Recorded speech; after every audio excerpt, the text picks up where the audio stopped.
Hello, everyone. Thanks for tuning in once again to Queen Ahmadiyyah TV, More Than Meets the Third Eye.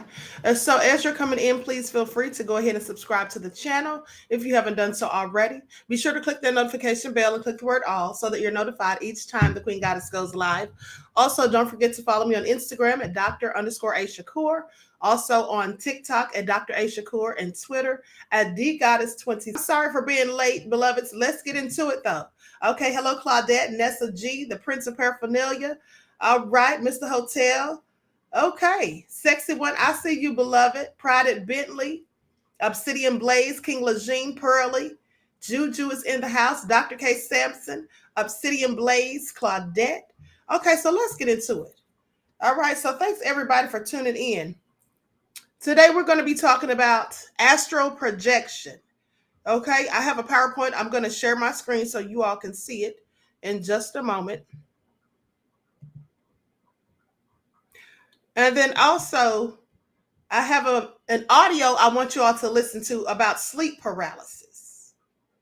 Okay, have an audio I want you all to listen to about sleep paralysis. Now, with that all being said, the reason I'm going to talk about that is because some people think that astral projection and sleep paralysis are linked. Because, during sleep paralysis, people wake up, but they can't move, they can't say anything. And so they feel as though maybe their spirit left their body. And so some people have that ideology about it. So we're going to talk about that. So let me download this real quick, this overlay, because I can't show you all the video, but I'm going to allow you to hear the audio.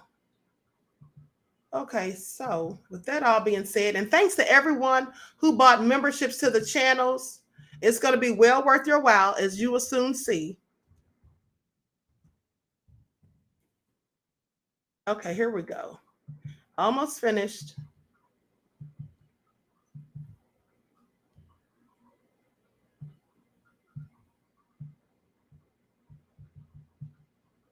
Okay. Let me just download this to my software real quick. All right, there we go. Okay. And so with that all being said, let's get into it. Juju said, let's get our spiritual vitamins, okay? Miss Hotel said, we love you, Queen. And I love you, all right, Black. All right, here we go. Likes up. Don't forget to like and share. Y'all know how they be doing on ScrewTube, honey. Okay. Here we go.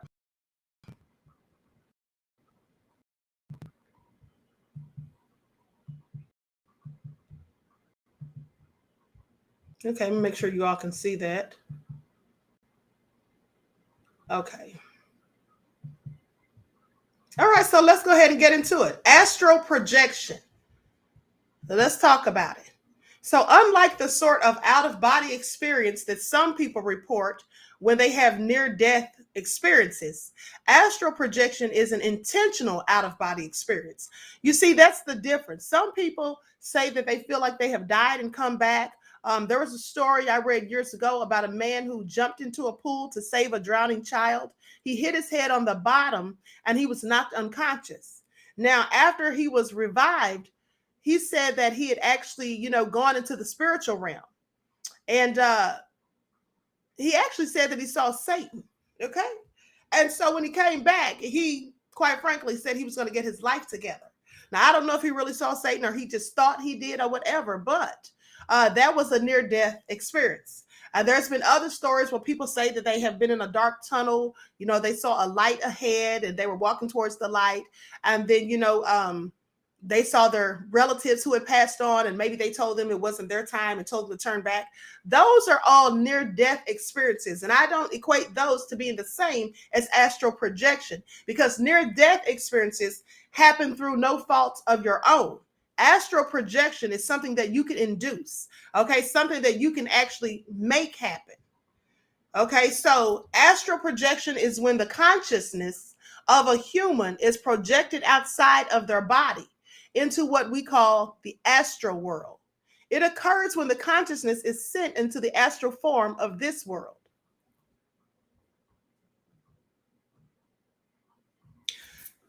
An out-of-body experience, also called OBE, is a transient experience that some people have while conscious, that their self seems to become separated from their body.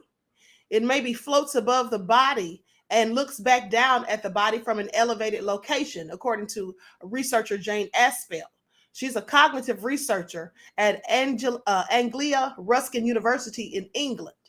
Now, astral projection is an intentional out of body experience that usually involves the experience that the self can seem to travel far from their body, even to other countries or planets.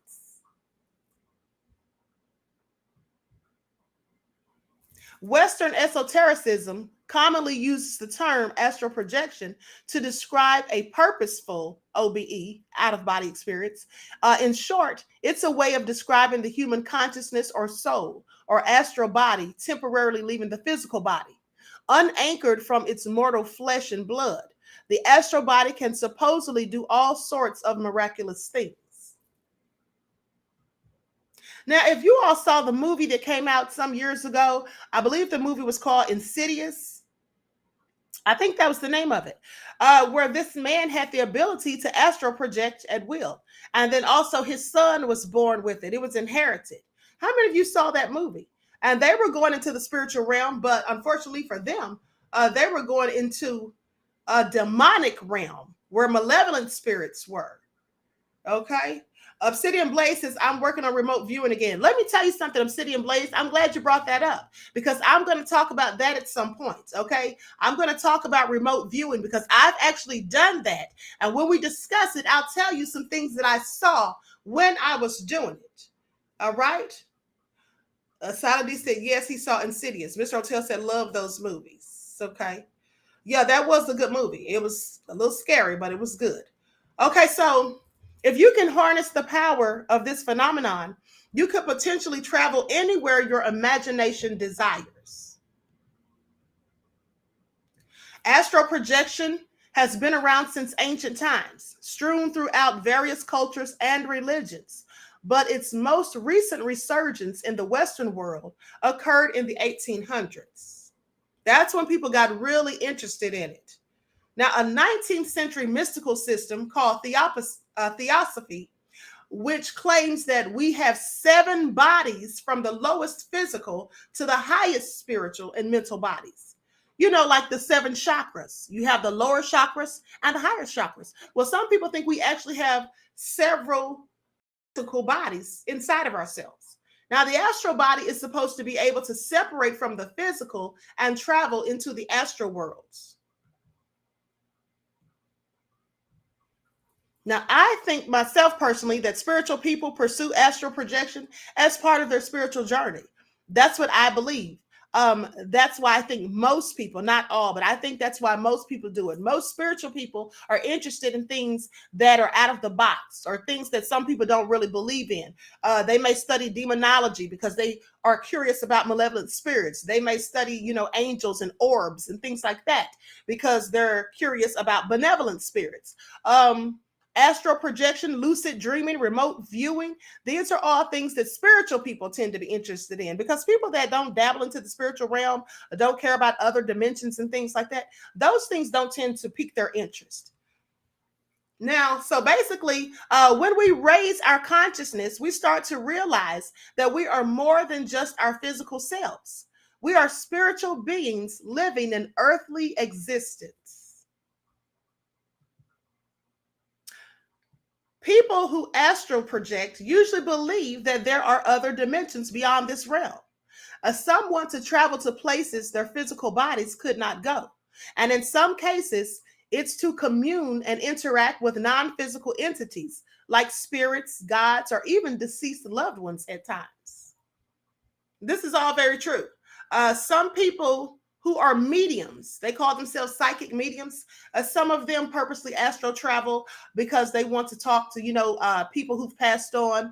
Sometimes people are paid to talk to people, the passed on relatives of people that come to them for service or have questions about maybe something the person didn't get to tell them before they passed on. But you have to be careful because a lot of these people are grifters. All of these people clearly don't have spiritual gifts. Some of them will just tell you whatever to get your money. And then you would never be the wiser because you don't know because you can't do these things yourselves. That's why it's easier to raise your own levels of consciousness so you can do things yourself. You can astral project yourself if you want to, go into the spiritual realm or see if there's other dimensions. It's best to learn to do these things yourselves. And I don't trust mediums and all that stuff. I just don't fool with that. People doing seances and all that stuff. That's just occult-like practices, in my opinion. Okay, now, skeptics have said that there is no scientific evidence that consciousness, mind, and self can exist separately from the body or can detach from it. Well, this is what some skeptics say, but I'm going to tell you how I know that's not true. Because right now, with AI technology, they absolutely can transfer the consciousness of people. They've said this. And if you've ever been on Google, for example, you've been on your cell phone and you may have said something, or thought about something, and then an ad for it popped up. I think sometimes they're downloading people's thoughts. Now, I also believe that Google definitely does that and stores this, in AI technology. That's just what I think. But I know they absolutely can transfer consciousness. Now, they may not tell us that, but I think that they absolutely can. Okay. That's why they're building all these robots and things. You see, if they could transfer a human consciousness into a robot, something like that, some type of AI technology, then they could live forever. Right? They could pretty much live forever because it's the physical body that gets worn down, that grows old, that gets sick. It's the avatar that encases our spirit and our souls. So with that all being said, just think if you took your soul or your consciousness and you just put it inside of a robot, some type of AI technology, you could just be around for a long time. That's all I'm saying. So I absolutely believe that there is scientific evidence, but that's what skeptics will say. Okay, now it seems as though the self is in a different place to the body during out-of-body experiences or astral projection. And that experience must, of course, be itself generated by the brain. Our brains create a model of reality in response to the information perceived and interpreted.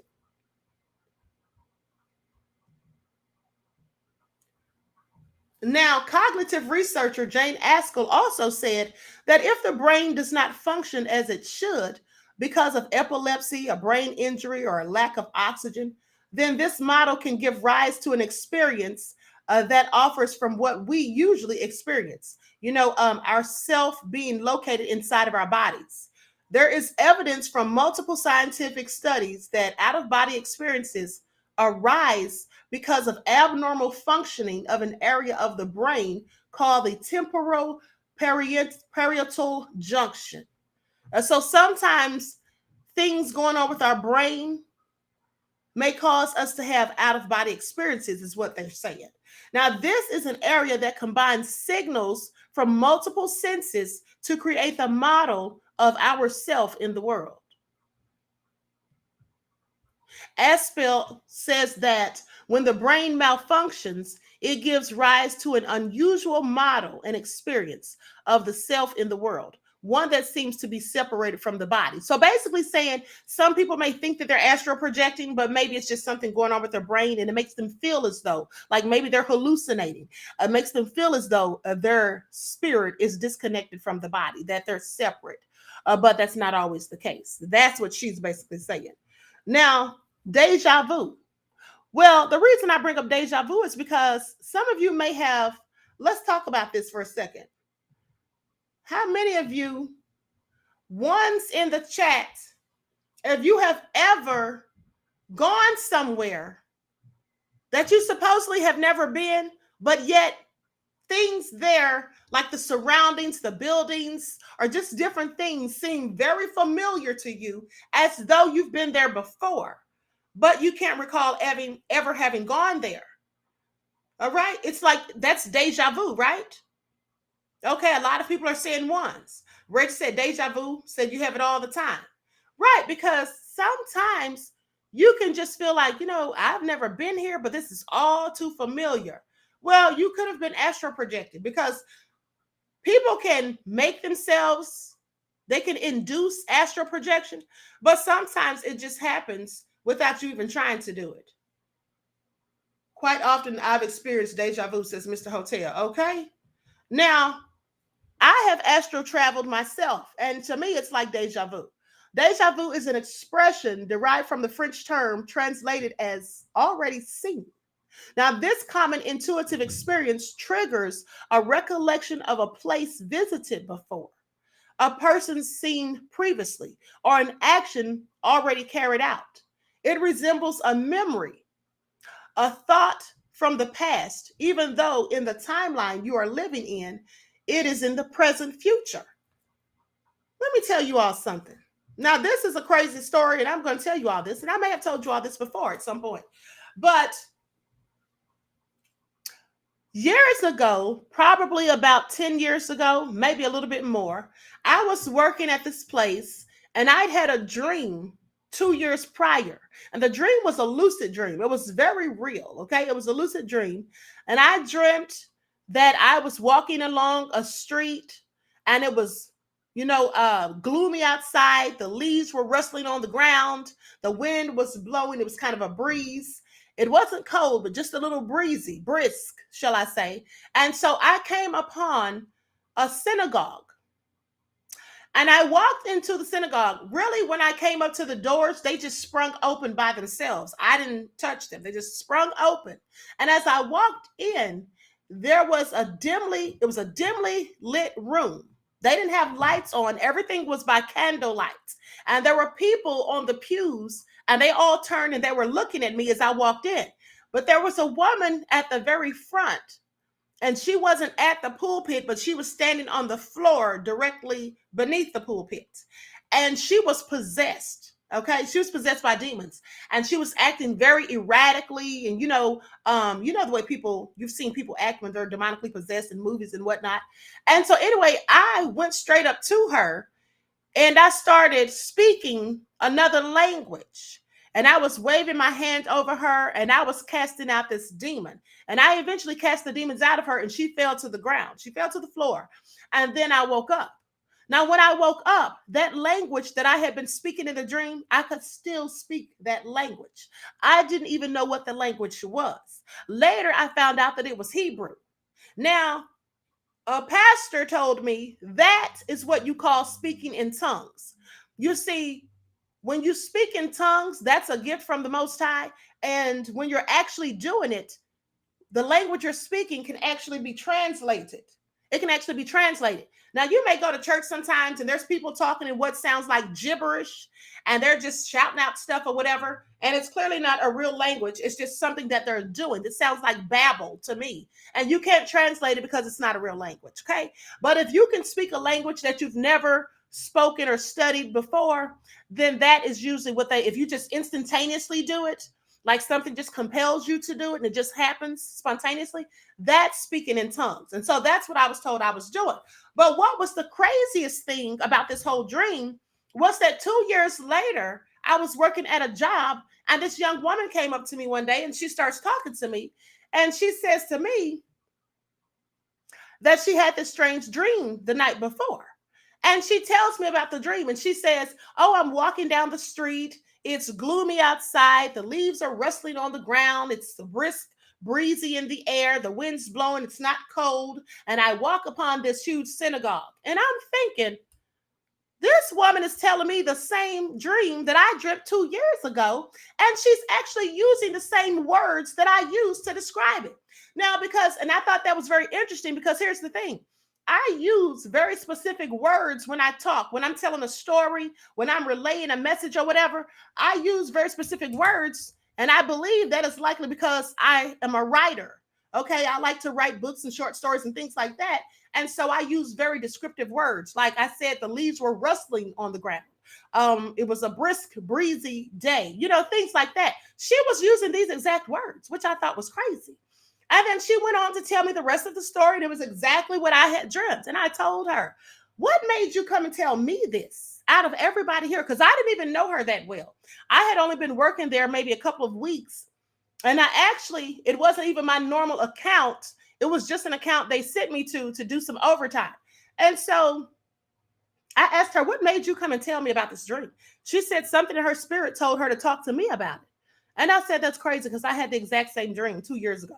And so then I spoke to a shaman And I told him about the dream that I had and the one that she had. And I said, how did she have the same dream? He said that I may have pulled her into my dream because I'm a shaman. I come from, native shamans. And I don't care what people tell you, you're born a shaman. You're not taught to be one by going to a school of mystics and all of that, as some people want you to think. Those people can go to those schools and call themselves shamans, but being a shaman is in your bloodline, and that's just what it is.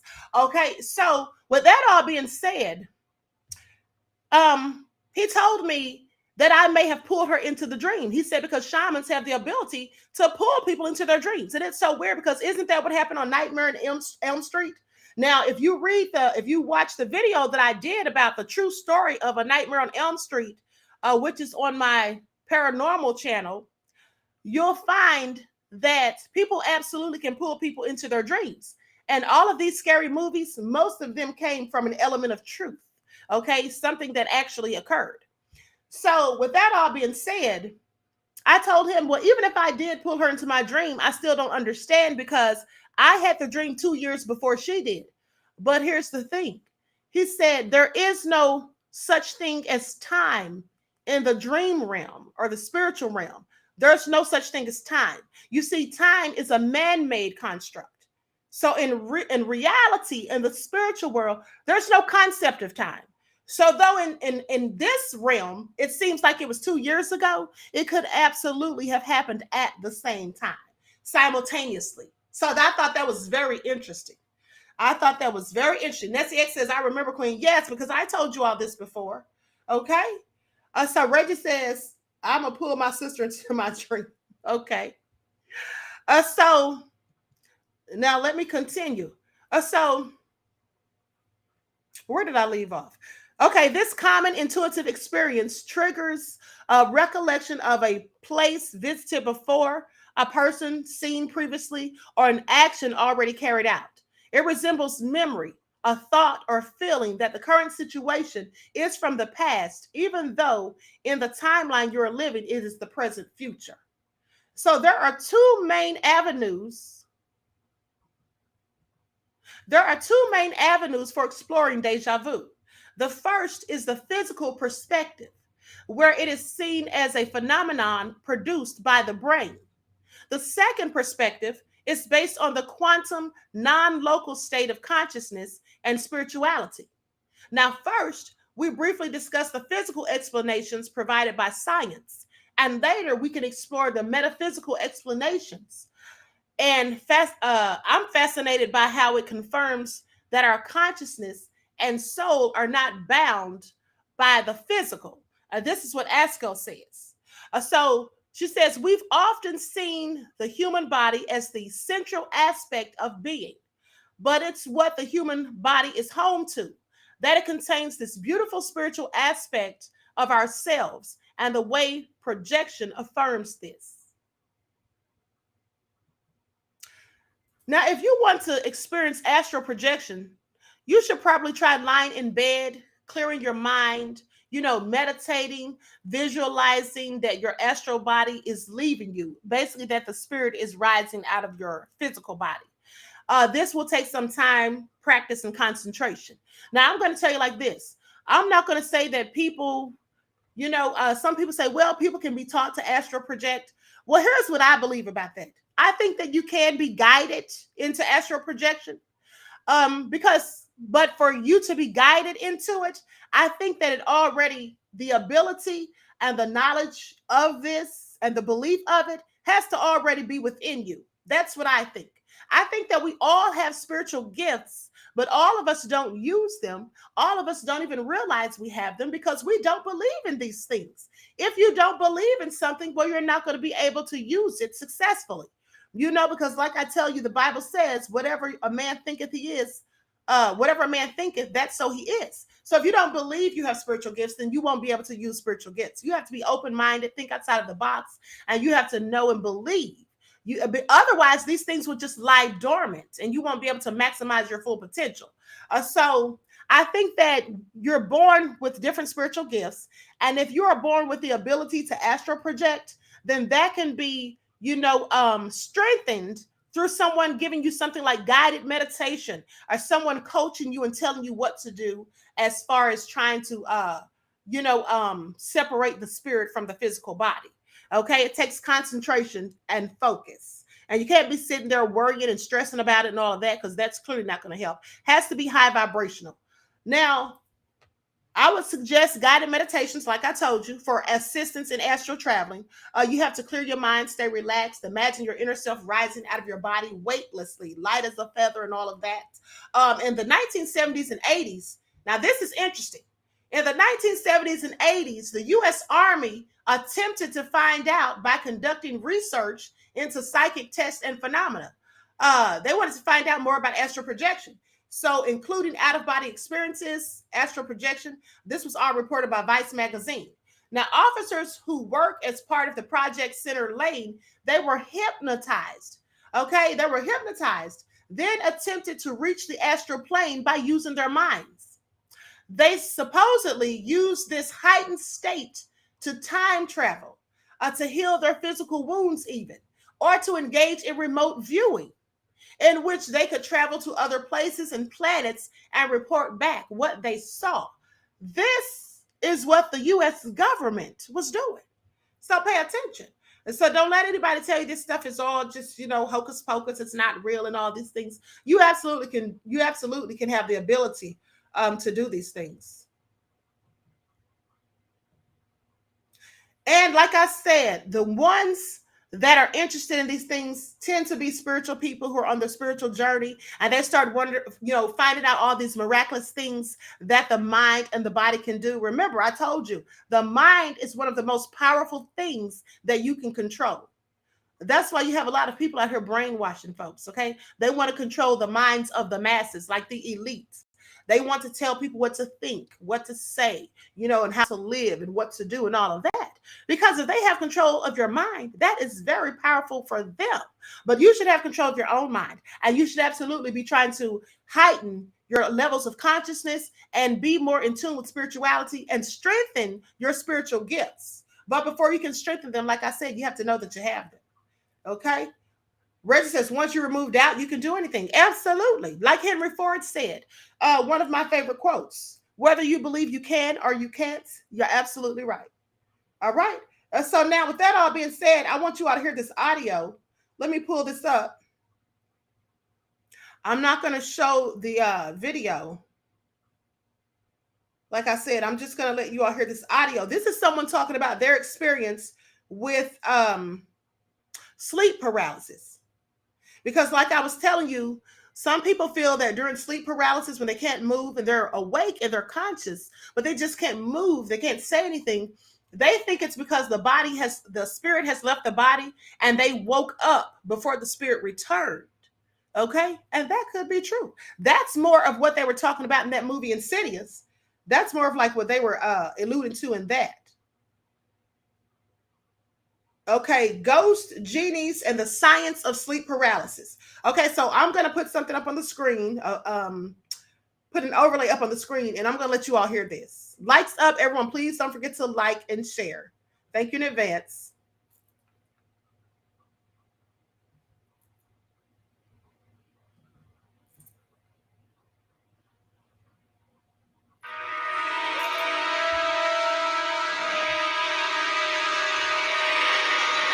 Not long after graduating high school, something strange happened. One early morning, I found myself in bed, awake but unable to move or speak. Trapped in this state, I tried to scream but couldn't.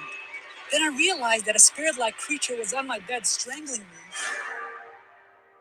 me. This experience was bizarre, but it took me on a long journey around the world to study this phenomenon and try to understand what is the science behind sleep paralysis.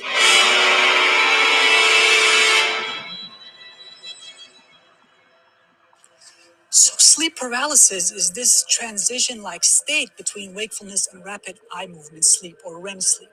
And during REM sleep, you have vivid, crisp, lifelike dreams.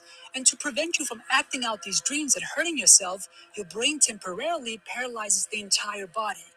Now, this is a smart thing because it prevents you from hurting yourself. Sometimes you wake up while you're still under the spell of REM paralysis, leaving you stuck. In a sense, wakefulness and the dream world collide. So these conflicting signals, messages to your body to move, move, and no feedback coming back from the body, it creates a confusion and your sense of body image gets all distorted. Now, the way your brain deals with this confusion is by building your body image for you. So it says, let me, hallucinate what your body image looks like, and in a sense, like autocorrect or filling in the blank, it will create your body image for you. The result is bizarre bodily hallucinations. You can see your limbs rotate in the air or sink into the bed, or your entire body may project out there in space. You have an out of body experience. Now, this body image distortion also impacts your ability to distinguish between self and other. The sense that I am me and you are you. And as the barrier between self and other dissolves, you mistake your projected body for a separate entity with its own free will. In my research in over 6 countries, we found that cultural explanations can have a big impact on how people experience sleep paralysis. Throughout history, there have been stories of people seeing and sensing ghosts during sleep. There are different beliefs for this. And in Egypt, people blame a jinn, an evil genie of sorts. In Italy, people talk about a pandafica, which is a giant cat or a witch attacking you. And in Denmark, people attribute it to things like stress. Those who have striking or supernatural beliefs about it tend to have it much more. They also have longer paralysis and greater fear. Once sleep paralysis is interpreted through the lens of fear, it leads to more anxiety and unwanted nighttime awakenings and more sleep paralysis. This vicious cycle, which I call the panic hallucination model, continues to feed on itself until sleep paralysis becomes chronic, prolonged, and potentially even traumatizing. So, how do you help these people? I've developed a psychological treatment called meditation relaxation therapy applied directly during sleep paralysis. In a pilot study in Italy, we showed promising results. A 50% plus reduction in sleep paralysis after using this therapy for only 8 weeks. But of course, we need to do more research to be sure of its benefit. Now, I still experience sleep paralysis now and then, and I get to explore my own theories. Sometimes I try to imagine ghosts just to see if I can create my own monsters. Like, I'm usually unable to complete these experiments out of horror. But instead, I resort to meditation relaxation therapy just to calm myself down. But scientists like myself are among a select group of people who can say they're working while sleeping.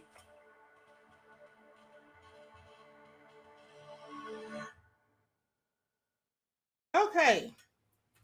So that was rather interesting. Let me get this off the screen. So here's the thing. Sleep paralysis to me seems like malevolent spirits.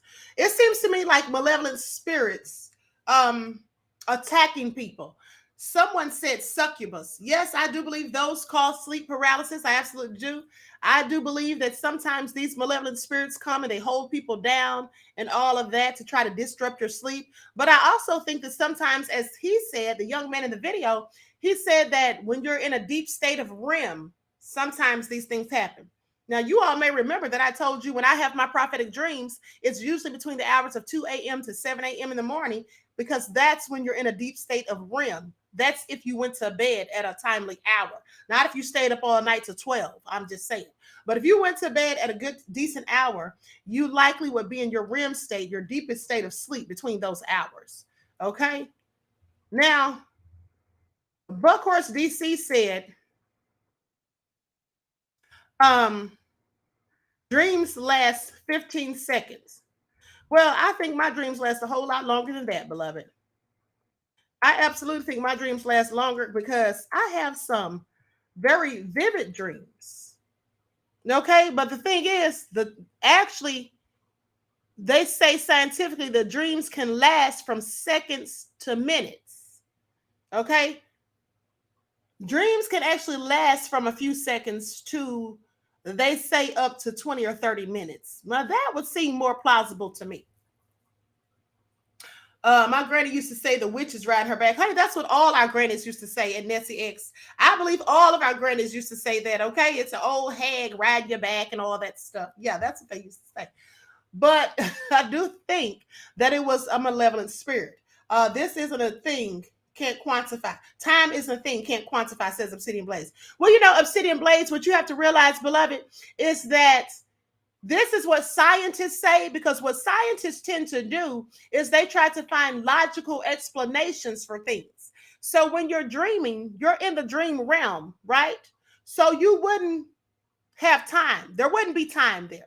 But according to scientists and from studies that they've done with people, they've done sleep studies. That's how they know about REM, rapid eye movement.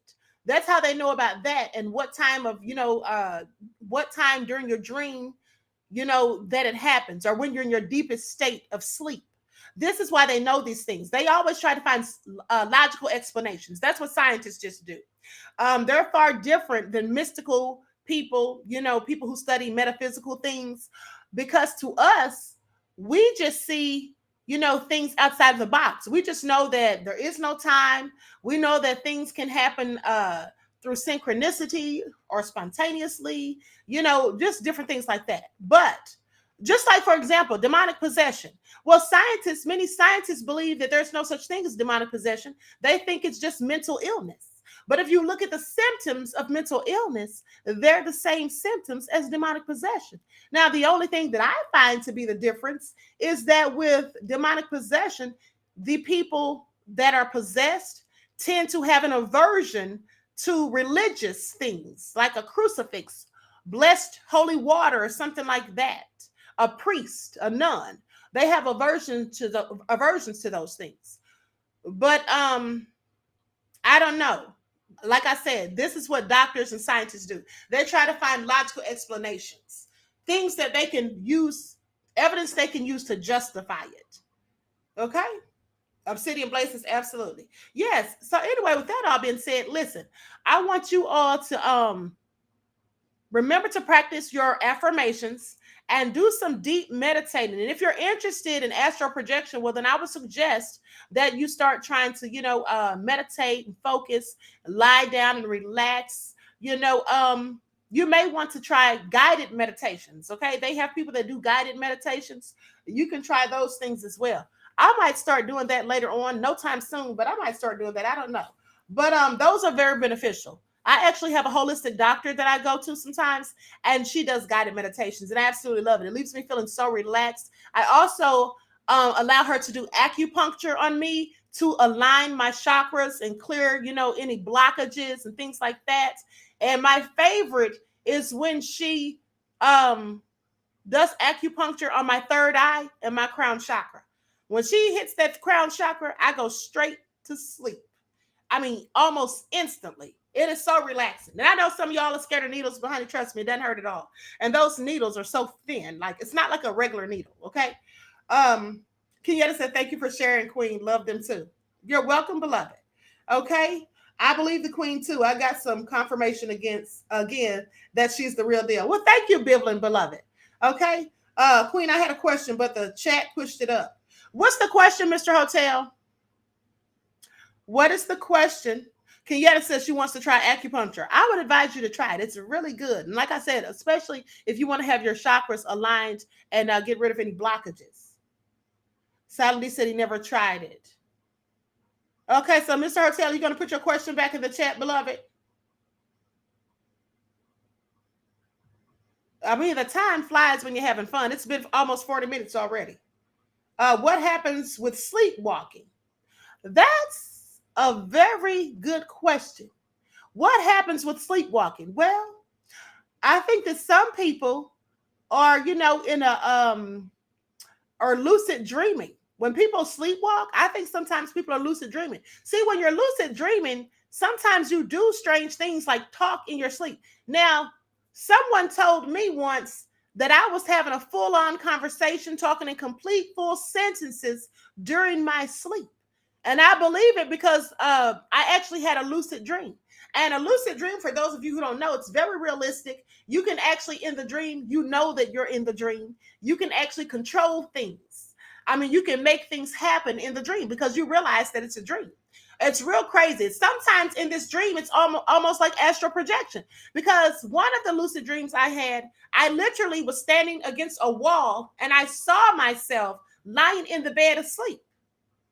So lucid dreams would, I believe, cause people to possibly sleepwalk, or to even be on autopilot, or to be speaking while they're asleep. Kenyatta said, you can. I've done it. Right. I'm going to tell you all what happened to me one time. And I think I told you all this. I was working, an 8-hour shift. And I was also going to school full time, five classes per week. And I had to work a swing shift. So I was working like 11 at night to 7 in the morning. And then I had to be in class at 8. It took me like 40 minutes to get to school from the job. So I would have to get off my job, change clothes at the job, and then go to school. So this morning I was really tired from being up all night, and I had been doing homework and all that stuff while I was at the job. And I actually fell asleep driving to school. I fell asleep. But as I was asleep, I was having this lucid dream. I was dreaming that I was going to school, and I was dreaming about the homework that I was going to turn in, and, the presentation I was going to do in class and all of that. When I woke up, I was 2 exits away from the exit where I should have gotten off. That's the only reason I knew I was asleep, because I was 2 exits past the exit. And then I said to myself, how did I not crash this car? How did I drive straight, staying in my lane, not causing any type of disruption in traffic? But I was literally asleep. And the shaman that I always refer to, he said that I was on autopilot. So I think that's likely what happens when people sleepwalk. Okay. Andrea said, Queen, I have a question. Go ahead, beloved. Juju said, yeah, that happened, Queen. I understand. Yes, absolutely. Okay. Kenyatta said, while driving, wow, that's what I said, honey. Okay. I don't advise anyone to do that. Now, if I feel too tired to drive, I'm not going to get in the car. Okay. I'll just pull over somewhere and get some rest. Can we talk about spiritual baths one day, Queen? Spiritual baths, yeah, we can talk about that one day. Mighty High, you have covered, Queen. Thank you, beloved. So you know how to blank out while driving. Is that the same? When you blank out while driving, I don't know. I've never done that.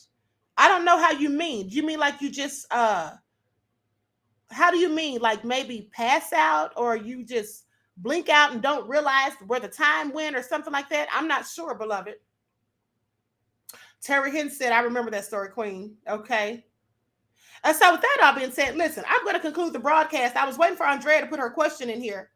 I'm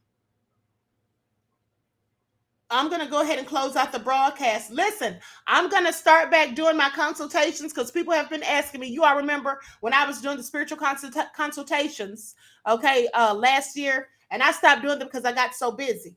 But I'm going to be doing them by appointment, and they're $25, okay? They're $25. So if you want one, then you'll have to send me an email or tell one of the mods or something like that, okay? But I'm going to start back doing those.